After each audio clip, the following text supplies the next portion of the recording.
그 한 가지만 제가 더 짚고 넘어가고 싶은 거는요. 그 부활에 대한 해석이 굉장히 중요한데 요한계시록 20장에 보면 첫째 부활에 참여하는 사람들하고 천년이 끝난 다음에 부활하는 사람들이 있잖아요. 무천년을 주장하는 분들은 이 첫 번째 부활을 영적인 부활로 본다고 그랬죠. 그런데 천년왕국이 끝난 다음에 부활하게 되는 사람들, 그렇죠? 천년이 차기까지는 첫째 부활에 못 들어가고, 그 말은 천년이 끝나면 부활하게 된다는 건데, 이 둘째 부활을 육체의 부활로 봐요. 그런데 성경 해석에서 같은 문맥에서 같은 단어인데 이거를 하나는 영적으로 보고 하나는 육체적인 것으로 볼 수가 없습니다. 제가 여러분에게 드린 교환에도 있지만 이 다시 살아난다라는 것이 요한계시록에서 20장 4절 말고 2장 8절에도 사용이 되었거든요. 근데 2장 8절에는 예수님의 육체의 부활을 설명할 때 사용했어요. 똑같은 단어예요. 예수님이 육체로 죽었다가 다시 살아나셨다. 그래서 성경 이 문맥상 첫째 부활이 육체의 부활이기 때문에 둘째 부활도 육체의 부활, 첫째 부활과 둘째 부활 사이에 시간차가 1000년이 있다는 게 문제가 되지 않는다. 이미 예수님의 부활과 우리의 부활 사이에는 1000년 이상의 시간이 흘렀다. 그래도 아직 우리의 부활은 일어나지 않았어요. 그러니까 우리의 부활과 믿지 않는 자들의 부활이 시간차가 있다고 해서 그게 비성경적이거나 논리적으로 문제가 될 필요는 없다는 것입니다. 어떤 분들은 아니 천년왕국이라는 게 여기 20장 말고 또 어디에 있습니까? 이 성경의 중요한 교리를 한 패세지에만 근거해서 하는 건 안 됩니다. 이렇게 주장하는 분들이 있어요. 그런데 여러분 바벨탑 사건은요, 성경의 창세기 11장 외에는 기록된 적이 없어요. 성경에 한 번이라도 기록된 것은 진실된 거지, 이게 진실된 것을 이야기하기 위해서 두 번, 세 번 이야기할 필요는 없습니다. 하나님이 한 번 얘기하셔도 그건 진실된 건데 한 번만이 아니에요, 사실은. 왜냐하면 아까 읽었던 고린도전서 15장에 보면 부활의 순서가 있다는 걸 우리가 알았고, 또 하나는 요한계시록 25장을 보십시오. 죄송합니다. 이사야서. 이사야서의 65장, 66장은 새하늘과 새 땅에 대한 묘사로 보고 있어요. 그래서 어떤 분들은 요한계시록 그 20장을 새하늘과 새 땅에 대한 묘사로 보고 있는데 이 새하늘과 새 땅과 천년왕국은 차이가 있어요. 새하늘과 새 땅에는 이제 여러분 65장 보셨지만 17절부터 66장 마지막까지 새하늘과 새 땅에 대한 계시가 이렇게 쭉 주어지는데 20절 보세요. 거기에는 날수가 많지 못하여 죽는 어린이와 수완이 차지 못한 노인이 다시는 없을 것이다. 17절 보면 보라 내가 새하늘과 새 땅을 창조하겠다 이렇게 얘기하셨어요. 그리고 그 새하늘과 새 땅에 변화가 생기는데 어떤 변화가 생기냐면 날수가 많지 못하여 죽는 어린아이, 그러니까 태어나서 얼마 안 돼서 죽는 어린아이는 없을 거라는 거예요. 그리고 수완이 차지 못해서 죽는 노인도 없을 것이다. 그러니까 오래 산다는 거죠. 그렇지만 100세에 죽는 자를 젊은이라 하겠고 100세가 못되어 죽는 자는 저주받은 자라 할 거다. 오래 살긴 하는데 우리는 지금 100세에 살고 죽으면 천수를 다 했다, 복받았다 이렇게 얘기하잖아요. 근데 여기에서는 100세를 채우지 못하고 죽으면 뭐라고 그래요? 야, 얼마나 큰 죄를 지었길래 이렇게 100세도 못 살고 죽나. 이게 오늘날 아닙니다. 교회 시대에는 이런 일 없어요. 아무도 이렇게 100세 죽었는데 무슨 죄를 지었길래 100세 죽었을까, 이렇게는 안 하는 거예요. 그런데 여러분 요한계시록 21장을 보십시오. 21장에 보면은 4절에 이거는 새하늘과 새 땅이에요. 천년왕국이 끝나고 백보자 심판이 끝나고 영원한 천국을 묘사할 때 새하늘과 새 땅이라고 하거든요. 그 새하늘과 새 땅에 일어나는 일이 4절에 모든 눈물을 그 눈에서 닦아주시니 다시는 뭐가 없다고요? 사망이 없고, 죽음이. 그런데 이 이사야가 예견한 새하늘과 새 땅에는 뭐가 있어요? 죽음이 있어요. 그래서 이걸 어떻게 이해해야 되느냐 할 때 우리가 이렇게 이해할 수 있습니다.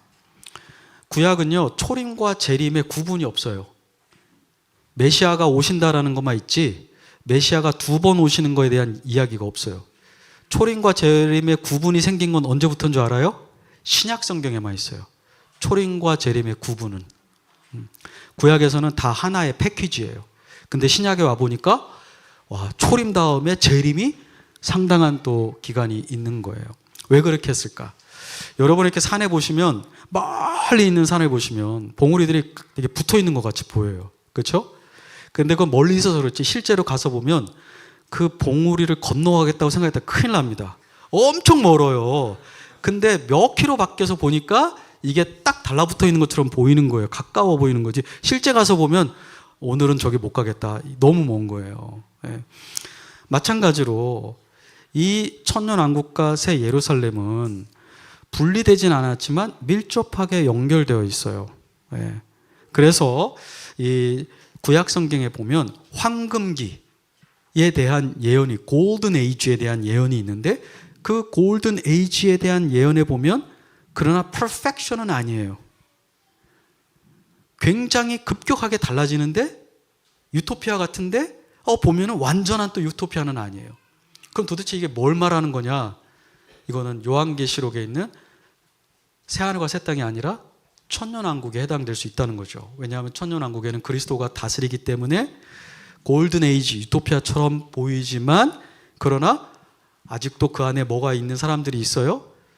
그렇죠. 죄를 가지고 있던 사람들이 수명만 연장되어서 그리스도의 통치에 굴복하고 살아있는 사람들이 있거든요. 이런 경우에는 유토피아처럼 완벽하게 보이는 것 같지만 완벽하지 않은 부분들이 있고 그래서 정말로 완벽한 죄가 전혀 존재하지 않게 죽음도 완전히 존재하지 않게 되는 건 오직 새하늘과 새 땅에서만 가능해지는 것입니다. 그러면 이렇게 왜 이런 중간 상태처럼 보이는 천년왕국이 있어야 하는가? 그것은 아담의 대표자, 이 아담의 완전한 진짜 아담이 그리스도인데 첫 번째 아담은 에덴 동산을 마귀로부터 지키지 못했어요. 근데 이 아담이 실패한 걸 성취하는 분이 누구죠? 예수님. 예수님은 천년왕국에서 아담이 실패한 걸 지켜내실 겁니다. 이 땅 하나님의 통치 영역인 하늘뿐만 아니라 이 땅을 마귀로부터 완전하게 지켜내실 겁니다. 또 하나는 구약 성경에 보면 그리스도가 오실 메시아가 아니면 하나님께서 만국을 통치하신다 라는 것이 있어요. 근데 그 만국을 통치하신다는 게 영적으로가 아니라 진짜 그 열국을 다스리는 약속들이 있어요. 그런데 천년왕국이 없다면 살고 있다가 주님이 재림해서 바로 백보자 심판 통해서 영원한 천국과 지옥으로 들어가게 되면 예수님께서 만국을 이 지상에 있는 만국을 통치한다는 구약의 예언이 성취됨이 없어요. 그냥 역사가 종결되는 거예요. 교회 시대에서 마귀와 이렇게 투쟁하다가 종말에 주님이 오셔서 최후 승리를 선포하긴 하시지만 주님이 열국을 다스리는 이 땅의 열국을 다스리는 그것은 이루어지지 않는다는 거예요. 왜요? 죄인들은 바로 어디로 들어가기 때문에. 그렇죠. 그리고 믿는 신자들은 바로 어디로 들어가요? 천국으로. 근데 이제 스가랴서 14장을 한번 보세요. 스가랴서는 하나의 예입니다. 아까 시편 2편에도 만국을 철장으로 다스릴 거다. 그리고 여러분 다니엘 기억하시죠? 신상이 이렇게 있어요.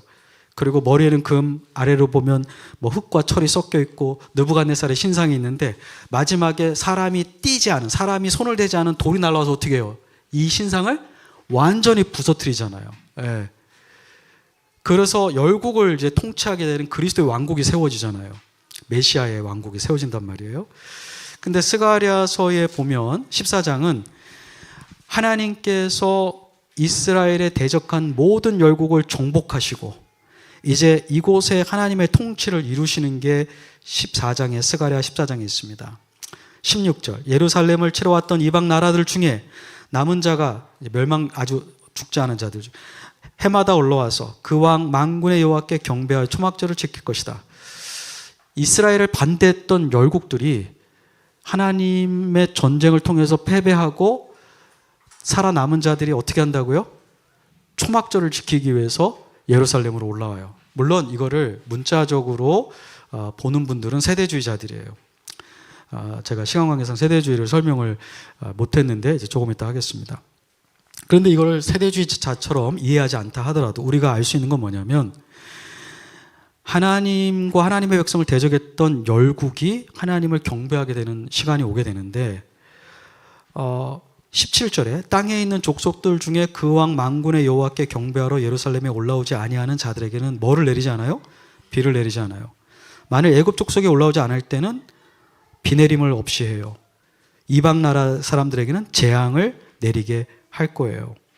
이게 출애굽을 얘기하는 게 아니라 출애굽 때 하나님이 내렸던 그런 재앙이 종말에 하나님을 경배하지 않는 열국에게도 이렇게 한다는 거예요. 자, 그러면 하나님을 예배하러 열국이 올라오는데 근데 그 중에 다 오지 않고 또 거역하는 무리가 있어서 하나님이 심판을 하시는데 이거는 새하늘과 새 땅에는 불가능해요. 왜냐하면 새하늘과 새 땅에서는 완전히 다 지옥에가 들어가기 때문에 하나님을 대항했다가 벌을 받고 이런 게 없단 말이에요. 그러면 과연 하나님이 열국을 통치 직접 하시는데 그 중에 또 반항하는 자들에게 심판하신 이런 사건들이 언제 발생하겠느냐?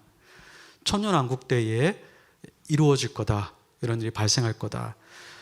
그래서 이 천년왕국이 필요한 이유는 천년왕국이 무엇인가도 중요하고 왜 필요한가를 봤을 때 구약에서 약속한 그리스도가 눈에 보이게 공개적으로 열방을 다스리게 될, 그리고 철장으로 다스리게 될 강력한 통치를 이루시게 될 때가 교회 시대도 아니고 새하늘과 새 땅의 시대도 아니라면 천년왕국 시대에 제일 잘 맞는 표현이다. 그리고 이사야서 65장에 새하늘과 새 땅에 대한 비전 가운데 중간에 보면 죽는 자에 대한 언급이 있는데 이것은 요한계시록 21장, 22장에 있는 새하늘과 새 땅은 아닌데 그럼 어디에서 이루어질 수 있느냐? 천년왕국에서 이루어질 수 있다. 발생할 수 있다. 그럼 왜 구약의 이사야는 이것을 새 땅, 새 하늘이라고 했냐? 구약에서는 이 초림과 재림이 굉장히 밀접하게 연결되어 있기 때문에 천년왕국과 새 하늘과 새 땅도 밀접하게 연결되어 있어서 이렇게 패키지로 얘기하기 때문에 그렇게 그 중앙에 예언된 것이다. 이렇게 볼 수 있습니다. 자, 이제 세대주의는 뭐냐? 제가 그림을 여러분들에게 드렸어요. 세대주의의 차이점을 도표로도 설명했는데 간단하게 보시면 4페이지에 보세요. 세대주의라는 것은 이제 19세기에 생겨난 거예요. 영국의 존 넬슨 다비에 의해서 대표자가 그 사람이고 그 사람만 한 건 아니에요. 근데 그렇게 어떤 한 그룹의 그리스도인들이 플리머스 형제단이라는 사람들이 그렇게 종말론의 새로운 관점을 도입하게 된 거죠. 이들에 따르면 교회 시대가 있고 이제 대환란이 올 거예요. 그런데 그 대환란을 교회가 통과하지 않고 대환란이 시작되기 이전이나 아니면 7년 동안 3년 반 전에 요한계시록 읽어보시면 3년 반, 7년이 나눠지거든요. 3년 반 전에 약간의 평화기가 있어요. 그리고 3년 반에는 이제 핍박이 있습니다. 요 어떤 세대주의자냐에 따라서 7년 초에 바로 교회가 휴거한다라고 믿는 사람들이 있고 또 3년 반에 중간에 휴거한다라고 믿는 세대주의자들이 있어요. 근데 어쨌든 그분들의 핵심은 뭐냐면 대환란이 집행될 때 교회는 대환란을 반드시 피하게 되고 대환란을 겪지 않는다. 이거예요. 그러면서 이제 공중에서 혼인잔치를 7년 동안 한다는 거예요. 땅에서는 대환란이 집행이 되고 하늘에서는 7년 동안 혼인잔치를 하고 7년이 끝나면 내려와서 천년왕국, 지상 천년왕국이 이루어진다. 이게 세대주의입니다. 그리고 세대주의와 역사적 전천년주의가 다른 것은 역사적 전천년주의에는 교회가 천년왕국에서 그리스도와 왕노릇을 하는 거예요. 유대인이든 이방인이든. 그러나 교인으로서. 근데 세대주의는 이 교회가 아니라 민족적인 이스라엘이 천년왕국의 가장 중요한 핵심입니다. 천년왕국에서 주님이 가장 관심을 갖고 있고 주님의 이 왕권을 통치를 행사할 때 누구를 통해서 하느냐? 이스라엘이에요. 이스라엘이 만유의 모든 나라, 이방 나라들 중에 제사장 나라의 지위를 획득해서 그들이 모든 민족을 가르치게 될 거예요. 그러니까 교회보다 더 중요한 게 이 민족적인 국가 이스라엘의 회복이고 또 천년왕국 때 성전이 회복되고 제사 제도가 회복될 거라고 믿고 있습니다. 휴거라는 개념 자체가 틀린 거 문제가 되진 않아요. 왜냐하면 데살로니가 4장 17절에 보면 주님이 오실 때 그 천사장이 나팔을 불고 이제 먼저 그리스도 안에 죽은 자들이 먼저 부활을 해요. 그 다음에 우리가 부활의 생명을 얻게 됩니다. 우리가 결단코 앞서지 못한다고 그랬거든요. 그런데 그때에 공중에서 주를 맞이할 것이다 라는 이 영어로는 meet, M-E-E-T, 만난다라는 동사가 어떻게 사용되냐면 고대 1세기의 동네에 총독이나 군사령관이나 임금, 황제가 올 때에 그 동네의 대표들이 마을 어귀에 나가서, 우리도 왜 귀한 손님 오면 예전에 집 앞에 나가서 이렇게 기다리고 있다가 오시면 집으로 모셔드리잖아요. 그 단어예요. 모셔드린다는 단어예요. 만난다는 단어가. 공중에서 주를 만날 것이다 라는 말은 모셔드린다라는 단어인데, 모셔드릴 때 이 자기 집 밖에, 동네 밖에서 인사하고 거기서 잔치를 하지 않아요. 잔치는 어디서 하냐면 모시고 들어와서 집 안에서 하는 거예요. 그러니까 데살로니가 전서 4장 17절에 우리가 공중에서 주를 맞이할 것이다 라는 이 동사는 공중에서 7년 동안 따로 떨어져 있다가 잔치하고 이 땅에 내려올 거다 이런 말을 지지하지 않고 뭘 예상하냐면 재림하시는 주님을, 부활해서 공중에서 주님을 뵙고 어떻게 한다고요? 바로 이 땅으로 내려오는 거예요. 그래서 우리는 7년간 공중에서 혼인잔치 한다라는 것을 믿지 않고, 두 번째로는 교회가 대환란을 피할 거라고 믿지 않아요. 6페이지에 보시면 우리는 교회가 대환란을 통과할 거라고 보고 있어요. 대환란에 물론 하나님의 진노가 있어요. 그래서 세대주의자들은 우리가 대환란을 받으면 안 된다. 하나님의 진노를 왜 믿는 사람이 받냐. 우리는 진노가 이미 예수 안에서 끝났는데 예수 그리스도 안에 있는 사람들이 하나님의 진노를 겪으면 어떡하냐. 그러니까 우리는 휴거해야 된다. 그래서 이 땅에 하나님의 진노가 믿지 않는 자들에게 쏟아질 때 우리는 하늘에서 잔치를 하고 있을 것이다. 그런데 성경에 보면요, 요한복음 16장 33절에 너희가 세상에서 환난을 당하라 담대하라, 사도행전 14장 22절, 하나님 나라에 들어가려면 많은 환난을 겪어야 한다. 7페이지 누가복음 21장 36절에 보면 주님께서 종말의 때에 환난을 피하도록 기도하라 그랬어요. 근데 이 피하다는 동사가 어떤 동사냐면 뭐뭐 한가운데에서 피한다 이런 말이에요. 면제받는다는 게 아니라 그 한가운데에 있으면서 피할 방도를 하나님께 달라고 기도하라. 즉 환난을 통과하는 한가운데에서 배교하지 않고 믿음을 지키고 충성되게 하나님을 섬김으로 신앙의 보존을 받도록 기도하라. 이게 피하다라는 동사의 의미예요. 완전히 면제받는다는 의미가 아니고요. 그리고 계시록 7장 14절에 보면 이제 14만 4천 하나님의 종들이 하나님을 찬양하고 자신들의 구원을 찬양하는데, 그때 그들을 묘사하는 단어가 뭐냐면 큰 환난 가운데에서 나오는 자들, coming out of the great tribulation. coming out of, 이게 어디 쓰였냐면 예수님이 침례 받으실 때 물속에 들어갔다가 물 밖으로 나올 때 쓴 표현이 coming out of예요. 그럼 무슨 말이에요? 예수님이 물에 안 적셨어요?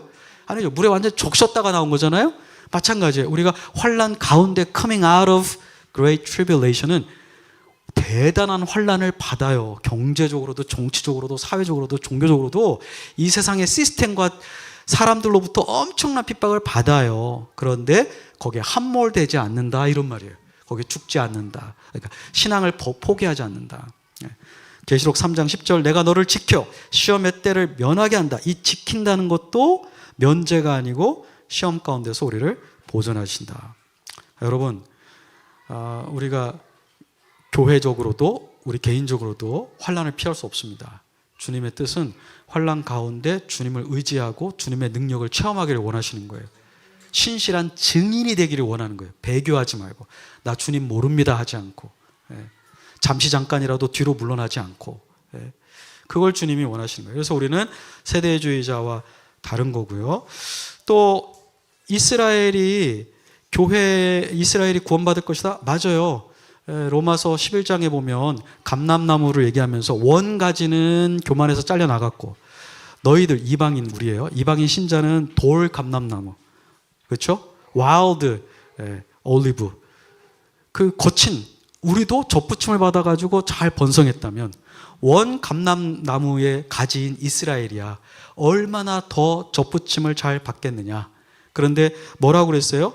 이스라엘의 충만한 수가 돌아올 때까지 더러는 이 유대인들 중에 완악하여서 하나님께 순종하지 않는 자들이 있을 것이다. 그런데 시간이 되어 이스라엘이 이방인이 충만하게 구원받은 수가 채워지면 그때 이스라엘도 그리스도에게 돌아올 것이다. 물론 모든 개개인이 구원받는다는 건 아니고요. 회개하는 유대인들이 주님께 돌아올 것이다. 그렇지만 우리는 교인이 된다고 믿지, 그들이 우리와는 다른, 한국 민족과는 다른 특별한 민족적 지위를 누리는 그런 구약의 지위를 가질 거라고 보지는 않고요. 성전과 희생 제물의 회복을 믿지는 않아요. 왜냐하면 히브리서 8장 13절에 보면 새 언약은 옛 언약을 이미 더 이상 소용이 없는 obsolete, 이제 다 지나간 옛것으로 만들어 소용이 없게 된다는 거예요. 그리고 히브리서 10장 1절에 보면 율법은, 구약의 희생 제물은 다가올 좋은 것들의 그림자라고 그랬어요. 이 그림자가 왜 필요해요? 이미 그리스도 안에서 성전과 제사 제도는 다 성취가 되었는데 이걸 다시 한번 회복할 필요는 없다는 것입니다.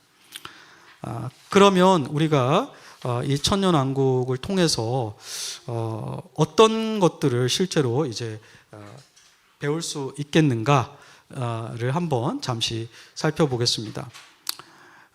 그리스도는 교회와 우리 그리스도인의만의 주님은 아닙니다. 그리스도는요, 우주의 왕이세요.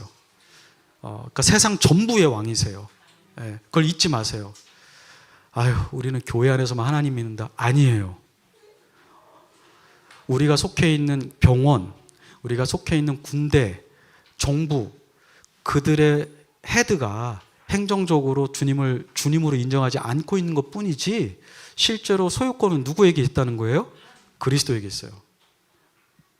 그리고 그 그리스도의 통치력이 지금 눈에 보이진 않지만 눈에 보이게 완전하게 드러날 때가 천년왕국에 있을 겁니다.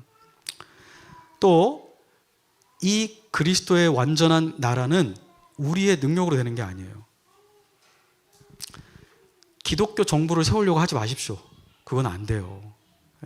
그 기독교 정부는 주님이 오셔야만 되는 거예요. 기독교인으로서 정당 활동을 할 수 있습니다. 국회의원이 될 수는 있어요.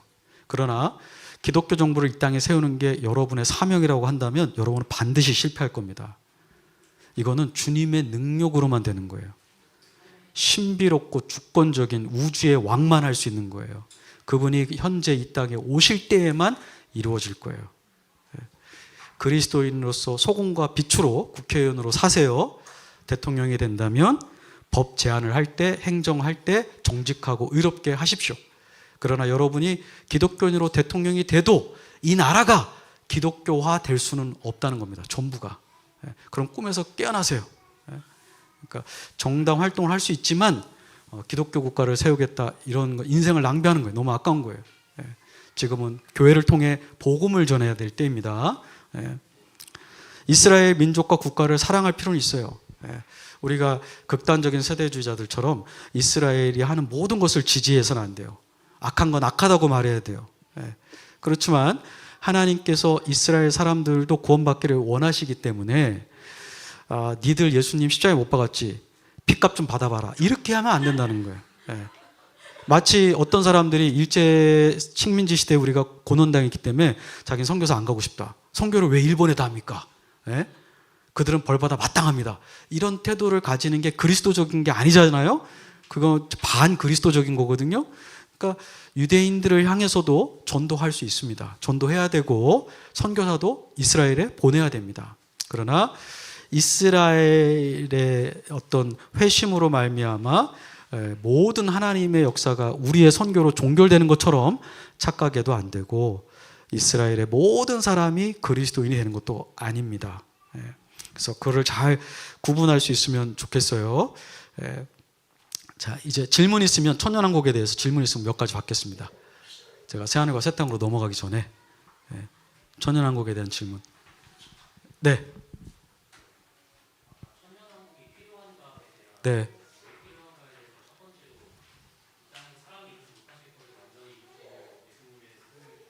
네. 네. 그러니까 구약 성경에 보면 창세기에서 하나님이 천지를 창조하실 때에 아담을 왕으로 세우셨거든요. 왕권을 주셔서 다스리도록. 예.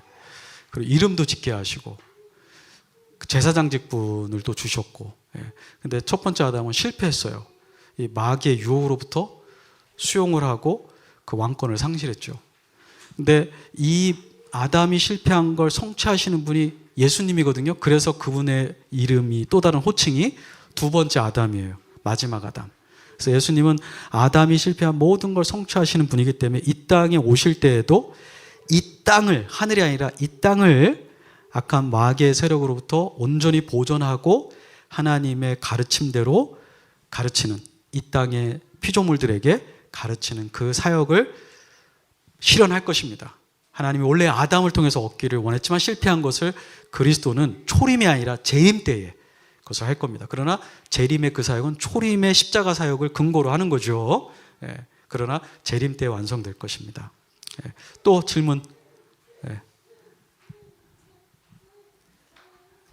없으세요? 놀랍습니다. 제가 그렇게 잘 설명한 건가요? 네. 어려움이 있을 거예요. 이거는요, 몇 번 다시 생각해 봐야 되고 성경을 읽어 봐야 되고, 제가 드린 이 교환 나중에 전도사님께 드리겠지만 조금 더 자세하게 되어 있는 교환을 드릴게요. 그러면 성경 구절도 찾아보셔야 돼요. 읽어 보시고 묵상하셔야 되고. 자, 새하늘과 새 땅은 뭐냐? 우리가 흔히 천국이라고, 이제 궁극적인 천국이라고 부르는 거예요. 영원한 천국이에요. 지금 우리가 죽으면 가는 천국이 하늘에 있죠. 예수님도 부활하고 어디로 가셨어요? 하늘로 올라가셨거든요. 그리고 거기서부터 우리의 땅에 재림하실 거예요. 근데 놀라운 건요, 요한계시록 21장 읽어보세요. 21장에 보면 천국이 하늘에서 옮겨져요. 21장 1절. 또 내가 보니 새하늘과 새 땅을 보니 처음 하늘과 처음 땅은 없어졌고 바다도 있지 않더라. 또 내가 보매 거룩한 성 새 예루살렘이 하나님께로부터 하늘에서 내려오니, 하늘로부터 내려와요. 새 예루살렘이. 새 예루살렘이 천국에 대한 구약의 표현이거든요. 근데 그것이 이제는 이 땅으로 내려와요. 그래서 이 땅, 하나님이 창조하신 원래 이 땅, 원래 이 하늘이 영원한 우리의 거처가 될 것입니다. 은하계 너머 어디 저 멀리 이 영적인 존재들만 존재하는 구름같이 이렇게 떠다니는 게 아니고, 우리가 부활한 육체를 가지고, 여러분 부활한 육체를 가진다는 건 시간과 공간이 필요하다는 거거든요. 우리의 육체는 시간이 필요해요. 공간이 필요하고. 그런데 이 땅에서 이사를 어디 먼 갤럭시로 가는 거 아니에요. 뭐 화성 탐사 여러분 하라고 하세요. 화성을 탐사하든 달을 탐사하든 뭘 탐사하든 it's okay. 근데 우리는 여기 살 거예요. 왜요? 하나님이 원래 지으신 에덴 동산을 하나님이 한번 쓰고 버리려고 한 게 아니에요. 에덴 동산은 죄가 들어오기 전까지는 인간을 위한 최적의 장소예요. 하나님이 계획하신 유일한 장소예요. 유일한 장소. 근데 그게 무엇 때문에 실현이 되지 않았어요? 인간의 거처로? 죄 때문에.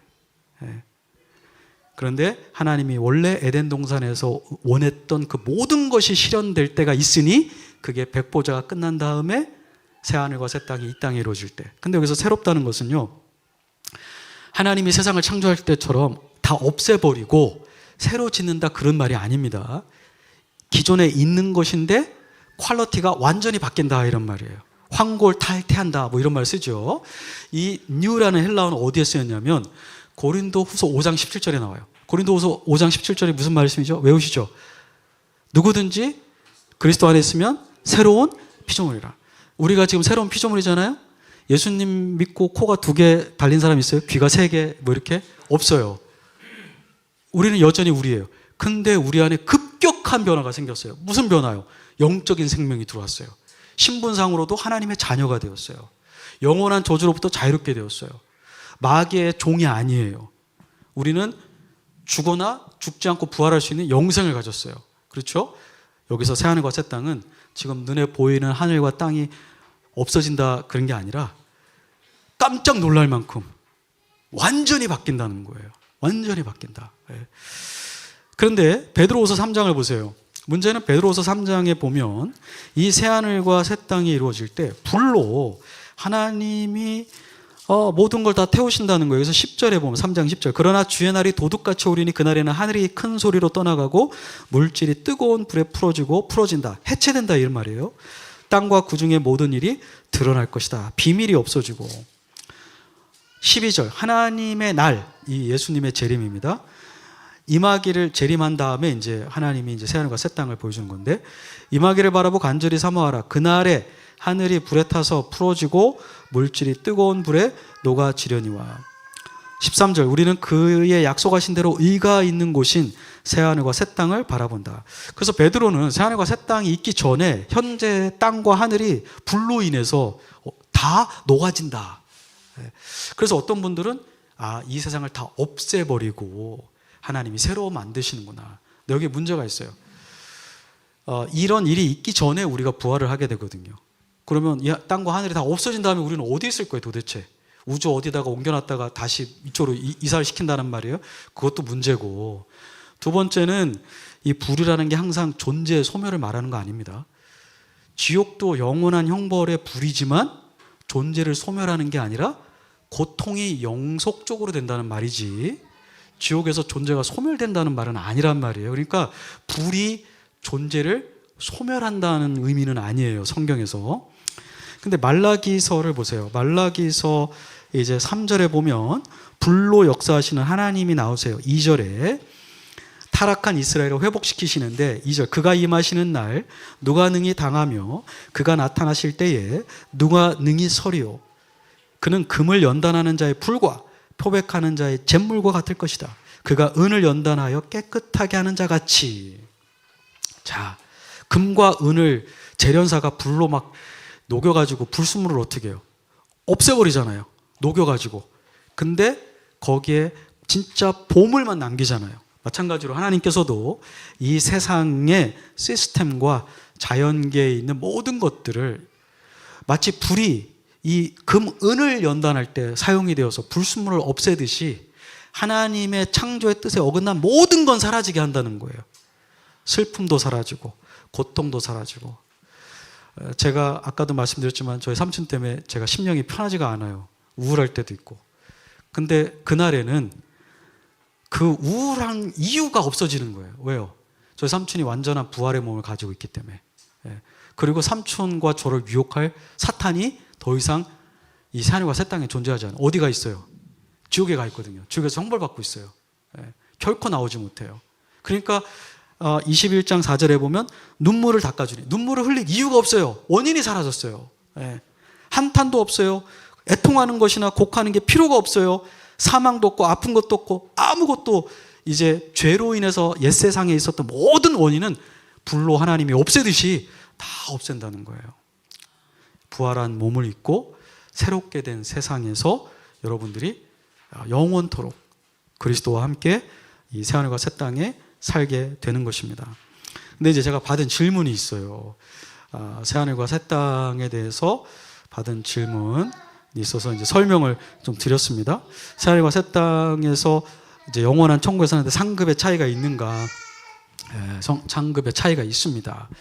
차이가 없다고 말하는 분들은 포도원 비유를 들면서, 예수님이 이제 포도원의 종들을 품꾼으로 쓰면서 새벽 6시, 9시, 12시, 3시. 근데 이제 보상을 할 땐 3시부터 온 사람. 근데 1시간만 일했잖아요. 근데 한 데나리온이 하루 일삭이잖아요. 1시간이라고 하루 품값을 받으니까 새벽 6시부터 와서 9시까지 일했으면 몇 시간 일했어요? 9시간 일한 사람이 어떤 생각을 했겠어요? 원래 한 데나리온 주기로 했겠지만, 야, 많이 받겠다. 근데 주인이 딱 정작 얼마를 줘요? 한 데나리온 주니까 화가 나는 거죠. 아니, 얘는 1시간밖에 일하고 나는 새벽부터 와서 때 앞에서 일을 했는데 저한테 1시간, 이거 불공평하지 않아요? 그러니까 주님이 뭐라고 그러세요?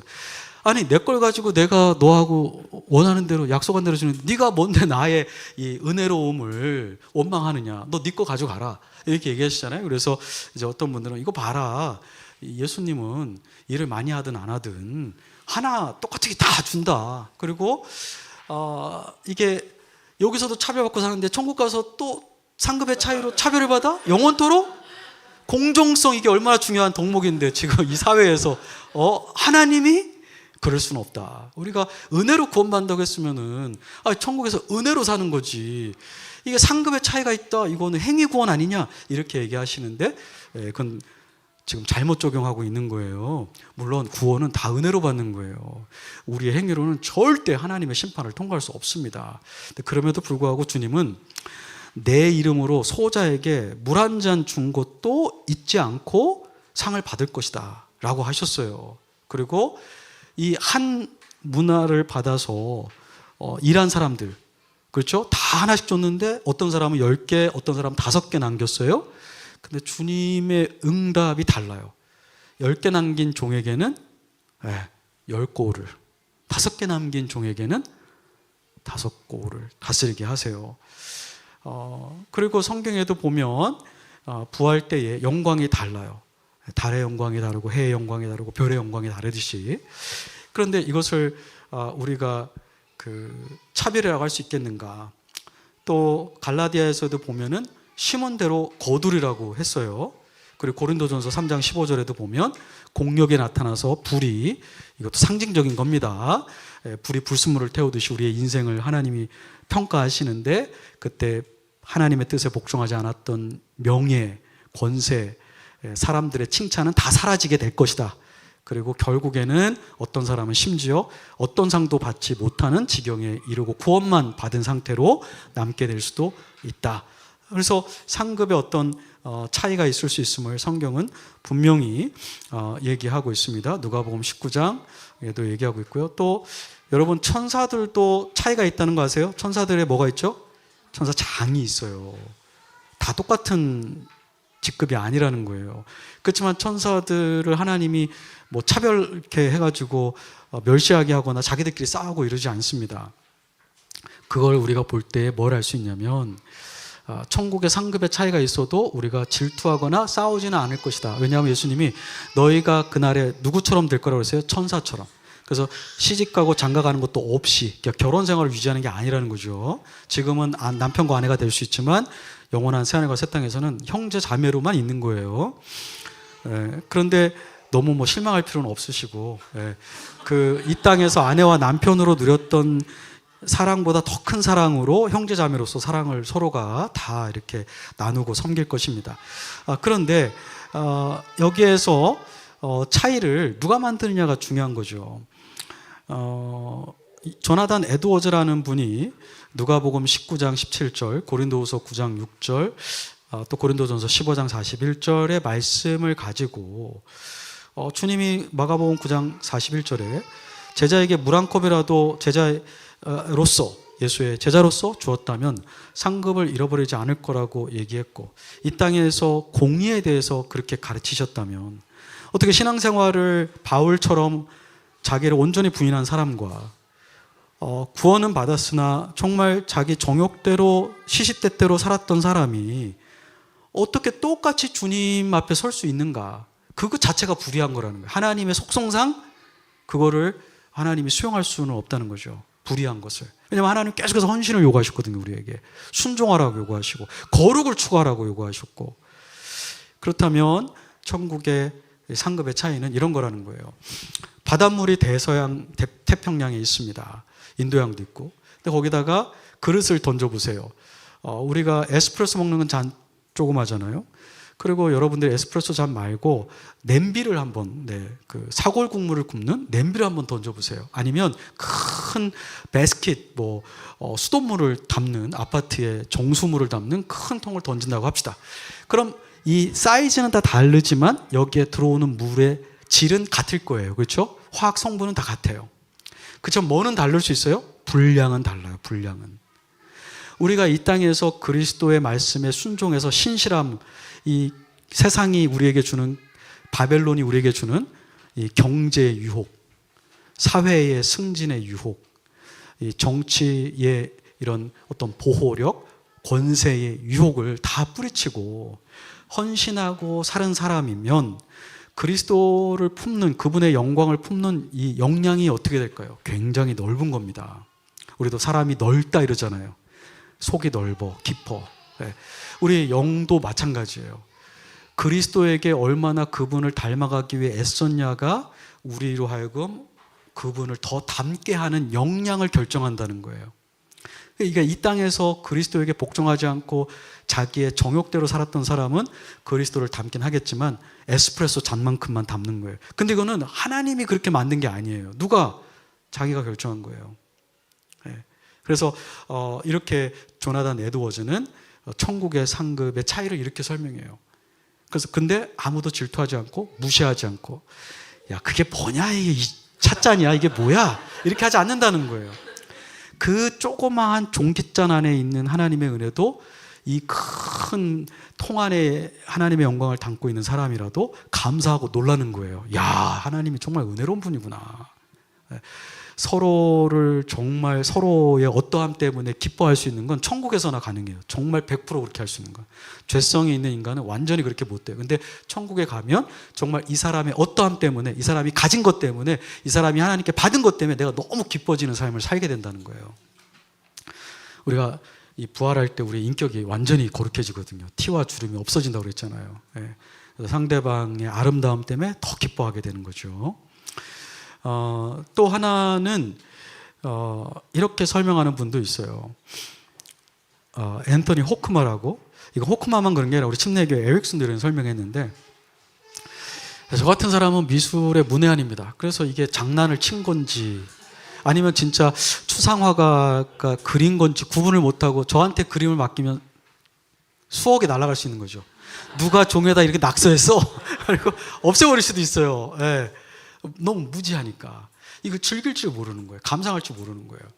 저는 또 박치기도 하고 또 음악을 잘 못하기 때문에 이게 틀린 의미인지 뭐 맞는 건. 근데 음악에 민감한 분들은 같은 음악을 듣고도 야, 이렇게 어려운 걸 어떻게 이렇게 잘하지? 그래서 저는 뭐 이게 어려운 건지 잘 몰라요. 예. 그러니까 이게 같은 멜로디가 나오지만, 같은 주님이지만 이 땅에서 그 주님과 어떻게 동행하고 어떻게 동거했는지, 그 주님과 어떤 사귐을 가졌는지가 천국에서 그 주님의 아름다움을 감상하는 능력이 확 달라지는 거예요. 그래서 이 영원한 새하늘과 새 땅에 사는 거가 중요하지만, 그 영원한 새 땅과 새 하늘에서 그 그리스도의 어떠하심을 우리가 계속적으로 배워 나가겠죠.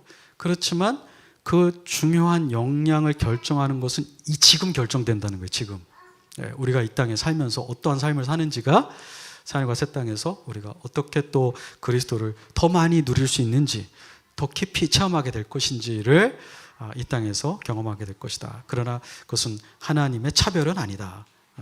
이렇게. 그리고 행위로 구원받는 것도 아니다.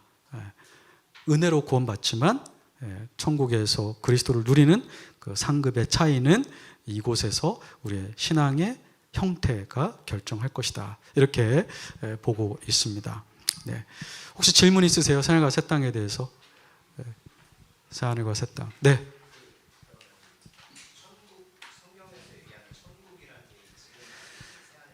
그건 이제 궁극적으로 우리가 있을 천국이고요. 지금 여러분과 우리가 죽으면, 주님이 오시기 전에 죽으면 이 땅은 아니죠. 지금 저 하늘에 있는 그곳에, 우리 성도들이 먼저 가 있는 곳에, 주님이 부활하고 가신 그곳에 우리가 가겠죠. 우리의 영혼으로. 그렇지만 이제 주님이 원래 원하는 건 그 하늘에서가 아니라 이 땅에서 우리와 영원토록 교제하시고 연합하시고 하기를 원하신다는 거죠. 네.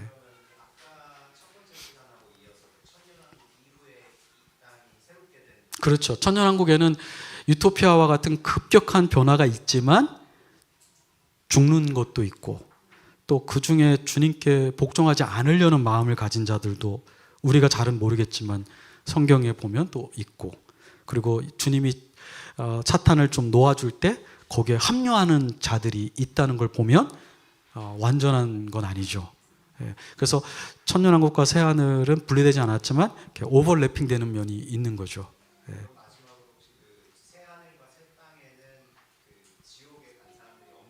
그렇죠. 거기에는 없죠. 장소가 어딘지는 저도 몰라요. 그렇지만 그 영역 안에는 못 들어온다. 우리가 그 한번 21장에도 그 보시면, 네.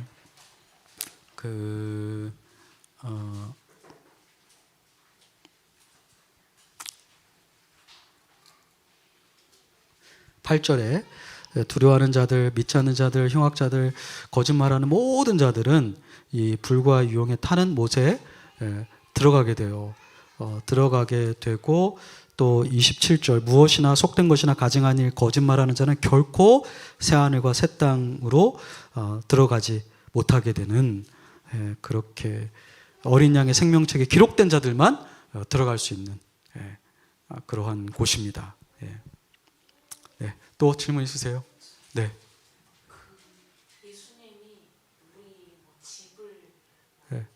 요한복음에 이제 내가 가서 집을 짓겠다.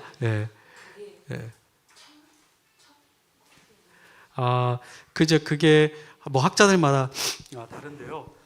저는 우리의 거처를 예비하러 가신다고 했을 때 그것은 지금 여러분들이 생각하는 무슨 건물을 지으러 가시는 건 아니고 우리가 거할 그 새하늘과 새 땅에 대한 역사를 주님께서 이제 하시기 위해서 이제 승천하셔서 성령을 보내시고 우리 안에 성령이 오셔서 우리 안에서부터 그 그리스도의 내주하심이 가능하게 하시고 종국에는 이 땅과 이 하늘에서 그러한 완성된 거처로 살게 하실 그 역사의 전 과정을 주님께서 말씀하지 않았나 그런 생각을 합니다.